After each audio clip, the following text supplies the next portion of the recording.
অতি বিতৰ্কিত বৃহৎ নদীবান্ধক লৈ আজি গুৱাহাটীৰ নেটফি হাউচত অনুষ্ঠিত হয় বিশেষজ্ঞৰ মাজত আলোচনা।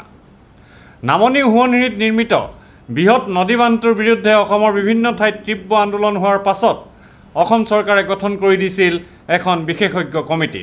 আজি দুয়োপক্ষৰ আলোচনা দিনজুৰি চলে যদিও সমাধান সূত্ৰ কিন্তু নোলাল। বিশেষকৈ অসমৰ বিশেষজ্ঞসকলে বৃহৎ বান্ধটোৰ উচ্চতা কম কৰিবলৈ আৰু নামনি অংশত পৰিব পৰা প্ৰভাৱৰ বিষয়টো উত্থাপন কৰি বিশেষভাৱে আলোচনা কৰে। এতিয়া নিৰ্মাণকাৰী সংস্থা NHPCয়ে বৃহৎ বান্ধটোৰ পুনৰ আৰ্হি প্ৰস্তুত কৰি কেন্দ্ৰীয় জল আয়োগ আৰু গুৱাহাটী IITৰ বিশেষজ্ঞক দিব। অৰ্থাৎ নামনি সোৱণশিৰি বিদ্যুৎ প্ৰকল্পৰ কাম এতিয়া সম্পূৰ্ণৰূপে বন্ধ হৈ থাকিব। অৱশ্যে দুয়োটা পক্ষই পাছত পুনৰ আলোচনাত মিলিত হোৱাৰ প্ৰস্তাৱত সন্মতি জনায়। ভিডিঅ' জাৰ্নেলিষ্ট সুশান্ত দাসৰ সৈতে অমৰদীপ গগৈ, চেণ্টিনেল নিউজ, গুৱাহাটী।